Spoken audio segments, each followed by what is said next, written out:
Bem, amigos, vamos entrar na nossa aula agora com toda atenção, porque essa aula em especial, ela vai falar sobre liberdade e linguagem, num momento em que a liberdade para se expor ideias está sendo muito questionada.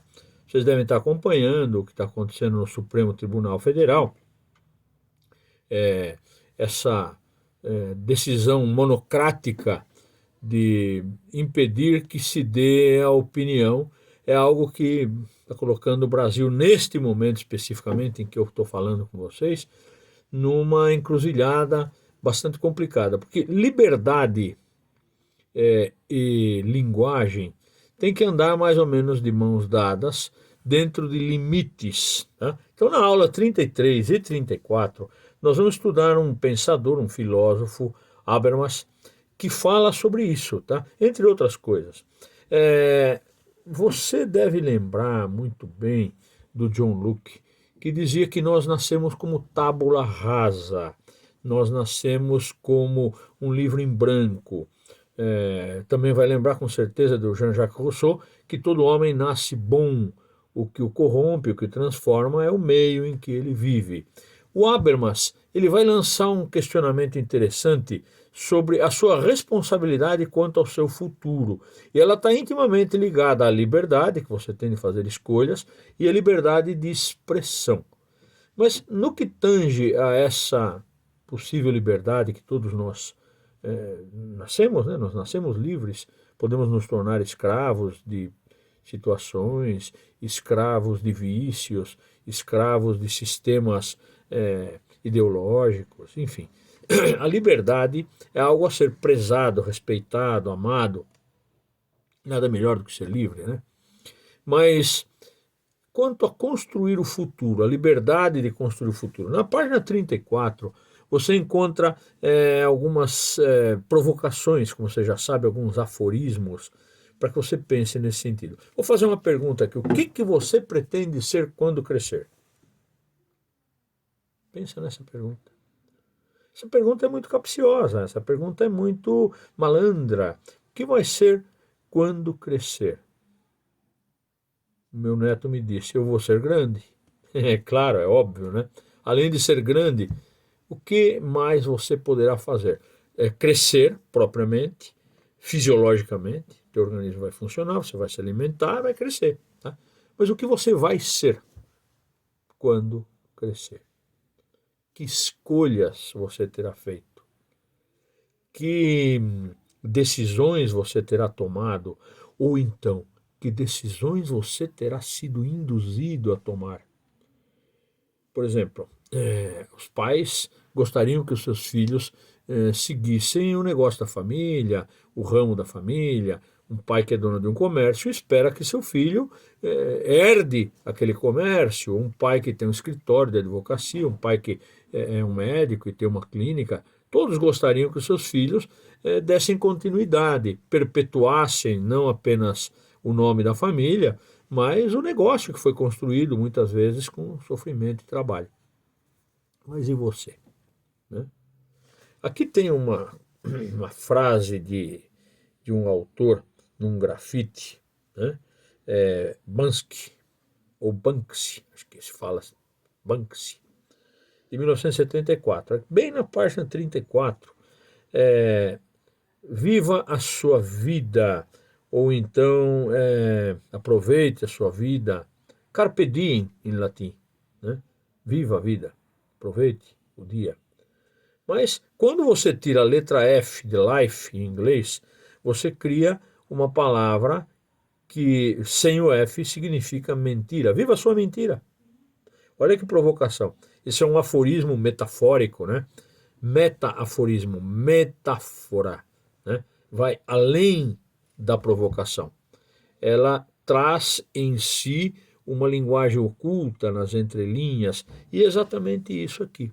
É uma linguagem, como diz o Habermas, como veículo de provocação ou de indução. Tá? A pergunta é: viva a sua mentira ou viva a sua vida? O que você vai construir? Vou usar um exemplo clássico, tá? Por exemplo, a opção sexual que alguém pode fazer em função do medo que tem. Usa-se a expressão, né, sair do armário, como se alguém estivesse enclausurado num armário de opções e ali dentro, nos compartimentos, como está aqui nessa escrivaninha, ele tivesse fechado na sua opção, até o dia que ele resolve sair do armário.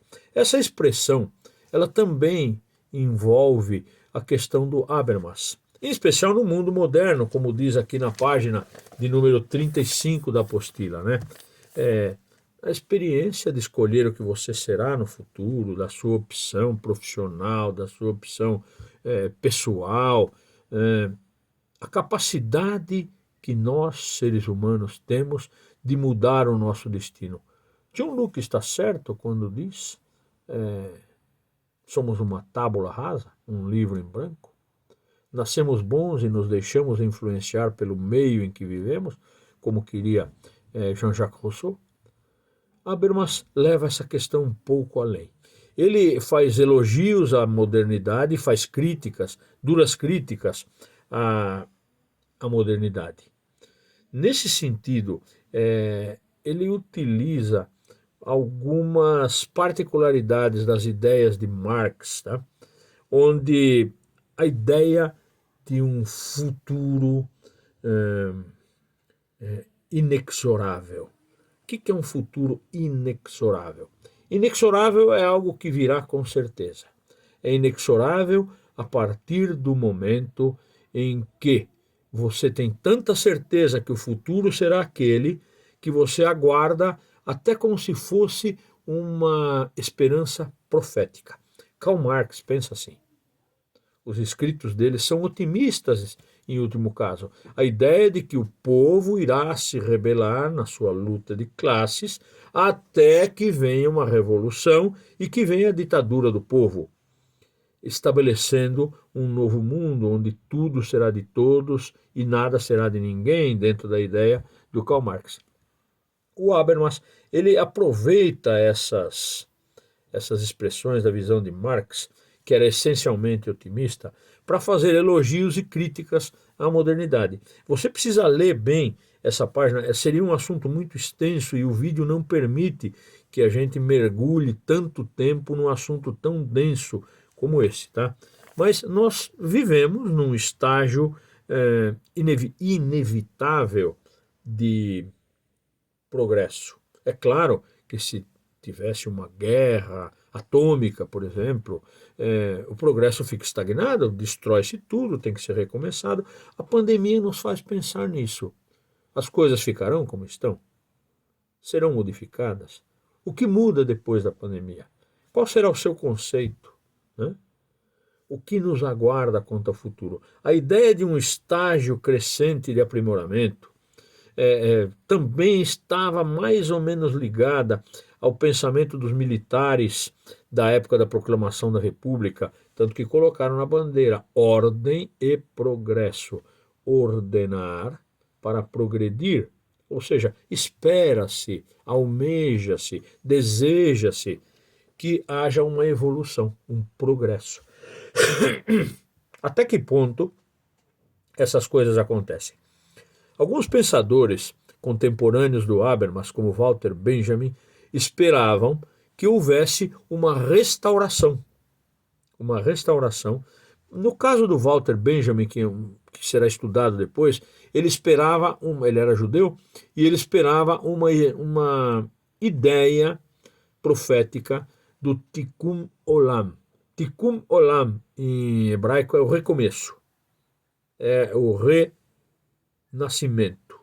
É a renovação de todo um sistema. Olam é mundo, Tikkun Olam, mudança do mundo, revolução do mundo para progredir. Tá? Habermas também encara dessa forma, Adorno também, que nós vamos ver depois, como sendo uma possibilidade de, na modernidade, construir-se o futuro. E volta aquela pergunta, o que você quer ser quando crescer? O que o mundo será quando evoluir? Que expectativas há? Max Weber também entra nessa discussão. Por isso que eu digo, é muito denso esse assunto. E aqui na apostila você terá que se familiarizar com esses personagens, porque é como se fosse um debate entre filósofos, né? Karl Marx garantindo profeticamente que virá uma revolução, é inevitável, é inexorável, como eu disse. Walter Benjamin achando que virá um novo mundo, um Tikkun Olam. Ele era influenciado por Karl Marx, ele era comunista, tá? Apesar de ser judeu, era comunista. O que é plenamente compreensível, que judeu pode ser o que ele quiser. No caso de Adorno, que era judeu, de Walter Benjamin, que era judeu, essa ideia faz parte de um acervo de ideias, de um conjunto de ideias proféticas. Karl Marx também era judeu e também tinha essa ideia de que as coisas iriam chegar nos trilhos, nos eixos e só melhorar. Por que não dizer que o Comte, o Auguste Comte, que era um positivista e otimista, assim como Karl Marx, idealizando um mundo de ordem e progresso. Esse é o nosso desejo. Você deseja progredir, eu desejo progredir, mas existem críticas a esse respeito. Por isso que diz que a modernidade tem que ser elogiada e também tem que ser criticada. A ideia central de Habermas coincide com certos pensamentos de Max Weber, dizendo que a burocracia nos molda. Nós somos moldados, nós somos obrigados a ficar dentro do armário ideológico e colocar para fora aquilo que nós queremos, mas sob circunstâncias de temor. Será que eu posso falar? Será que eu posso pensar? Será que eu posso ser quem realmente eu sou? Será? Eu tenho esse direito? Não tenho esse direito, né? As instituições burocratizadas, como diz o Max Weber, dando todo o acervo da ideia do Habermas, porque as ideias são construídas. Eu já falei em sociologia que são como tijolinhos que vão fazer uma estrutura. Todos esses pensadores contribuem para que o Habermas traga à discussão a ideia de que nós vivemos, como Karl Marx também diz, numa prisão de ferro. Eu falei a ideia do armário, né? Os livros não podem sair dali. As ideias estão retidas ali dentro, tá? Nós estamos debaixo de uma tenda de pensamentos sem poder ver o sol. Eu coloquei aqui um lençol atrás, tá?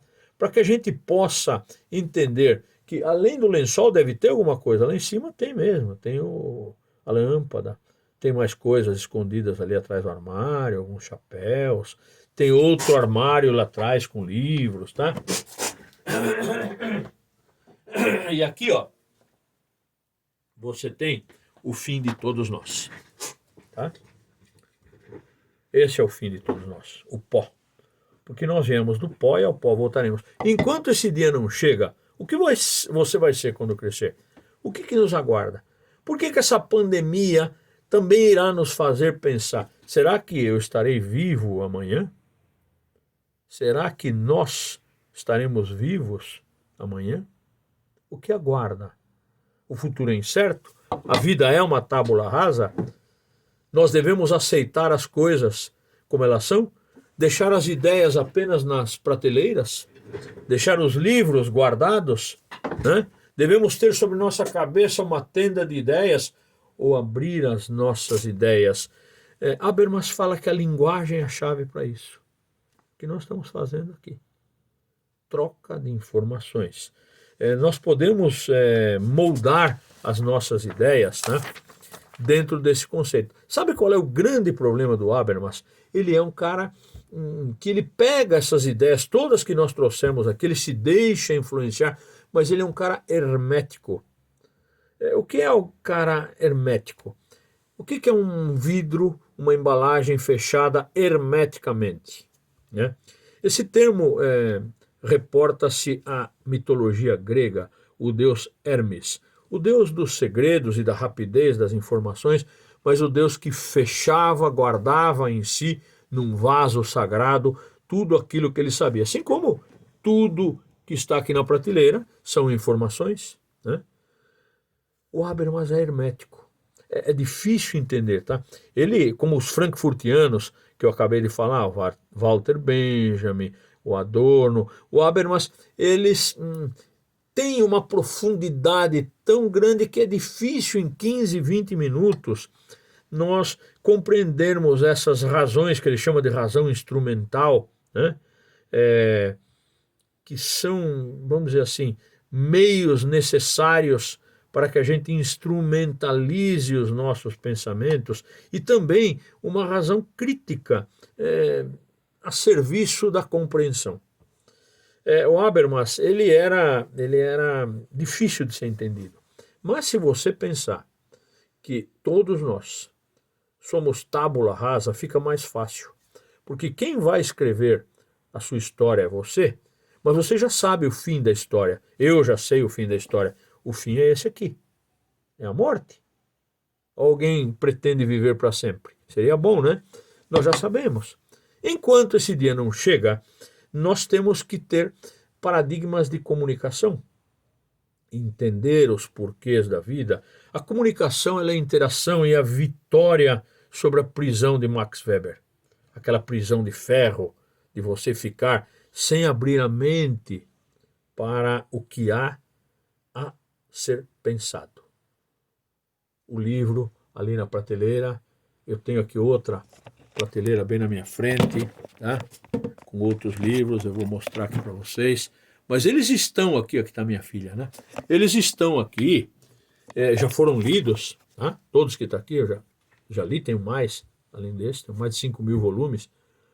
Eu não sei nada, não poderei saber nada, se não for por meio da comunicação, da leitura, é necessário. Mas os livros são herméticos, assim como Habermas. Nós precisamos entrar na esfera do pensamento para poder compreender essa nossa participação nas ideias. É difícil? É difícil. Mas Habermas, ele estabeleceu um sistema que separa o mundo da vida. O mundo lá fora e a minha vida aqui dentro, no meu escritório, onde eu estou nesse momento, com meus livros, né, que eu amo. Mas são herméticos. Habermas é assim. Lembra que para poder entender, abra o livro. Abra. Descubra. É hermético? É fechado? É. Mas abra. Habermas. Não tem nada a ver com o nome. Eu estou usando essa ilustração para que você possa abrir a sua cabeça e entender que o mundo à sua volta interfere em você. Jean-Jacques Rousseau estava certo, tá? Nós podemos fazer uma mutação. E esses frankfurtianos, Walter Benjamin, Habermas, Adorno, que era aluno dele, eles são críticos ferozes da modernidade no que diz respeito ao consumo. O consumismo que move o mundo, que gerou a crise de 1929, eles viveram nessa época, tá? Walter Benjamin se suicida por volta da Segunda Guerra Mundial. Esses caras tinham um otimismo que foi destroçado pelo nazismo. Muitos eram judeus, né? Fugidos, perseguição por serem judeus e por serem comunistas, por serem de pensamento conflitante com o de Adolf Hitler, que foi amigo dos comunistas e depois inimigo dos comunistas, depois da invasão da Polônia. Judeus tiveram que fugir. Walter Benjamin, por exemplo, fugiu para a Espanha e lá se suicidou, porque viu que não ia acontecer ticum olã nenhum. Ele viu, ele sentiu, né, que o que o esperava era isto aqui, né, que espera a todos nós. Mas a ideia de uma democracia, a ideia de novas formas, precisa, segundo eles, segundo Habermas, romper com o consumo. O consumo te escraviza. Eu tenho que ter o relógio da marca tal, eu tenho que ter a roupa da forma, o tênis não sei das quantas, eu tenho que ter. Esses caras preocupavam-se com o ser e não com o ter. Muitos se decepcionaram, sim. Eles eram otimistas que caíram em si, caiu a ficha. Pensavam num futuro glorioso, só que não. Desde a crise de 1929, essa esfera pública que influenciava as pessoas a quererem me perdoe, a querer ter a esfera pública, o consumo, te faz querer, almejar, desejar. E essa é a crítica, tá? Essa é uma forma de alienação que o Habermas condena. Você vai encontrar tudo isso lendo a página 37. Tá? Isso traz depressão. Apesar do otimismo de Karl Marx, de um novo mundo, onde as pessoas todas seriam donas de tudo, um mundo de comunidade, de socialização das coisas, não aconteceu, só que não. Veja o exemplo da União Soviética. Ou me aponte um outro lugar onde essas ideias foram, pelo menos tentadas, serem postas em prática e tenha dado certo. Um só eu vou ficar contente. Cuba, Venezuela. Ah, a China está dando certo. Ui, a China está dando certo. Será? Como é que vive um chinês lá? Como é que é a mão de obra lá? E toda a promessa de socializar? Tem trabalho escravo lá? Trabalho barato? Será que tem ou não? Quer dizer, as ideias de Karl Marx que influenciaram esses pensadores, inclusive o Max Weber, na verdade continuam nos mantendo hermeticamente numa prisão de ferro. Mas o Habermas diz que é possível romper com isso, é possível sair do armário das ideias, é possível criar um mundo, uma esfera pessoal dentro da grande esfera, como se eu estivesse aqui embaixo de uma tenda, né, de ideias, mas pudesse pensar livremente. E posso pensar livremente. E a resposta está na hermética dos livros. Habermas é confuso, Aliás, muitas ideias filosóficas dessa época são muito confusas. Porém, a crítica à modernidade abre as nossas mentes para o que é ético, o que não é ético, para o debate livre e bem fundamentado das ideias, para que nós não fiquemos presos na tenda da irracionalidade e que Habermas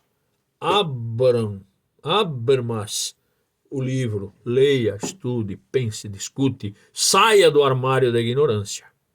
Essa é a ideia central. Crítica à modernidade, crítica à teoria da ação comunicativa, porque comunicar-se, seja parlamentarmente, comunicar-se, seja falando e ouvindo, lendo, é a forma de você sair do armário da ignorância. Muito bem, você terá tarefas a fazer, exercícios, prepare-se para o simulado. Há questões, o tempo não me permite e o tempo no YouTube também não permite. Mas o meu desejo é que você enxergue os perigos da alienação, da falta de instrução, do excesso de consumo e da impregnação que o mundo capitalista e consumista quer que você tenha para usar, para comprar. Beba Coca-Cola. Você está afim de tomar uma Guaraná, mas você chega e fala, dá uma Coca, né? Compre batom. O sistema nos induz a consumir. Isso é uma nova forma de alienação, que causa síndromes, depressões, né? Mas isso é um assunto para o Adorno, para o Walter Benjamin, que estarão nos esperando daqui a pouquinho. Introdução ao pensamento político. Por enquanto, ficamos por aqui. Um beijo no coração e tchau, tchau.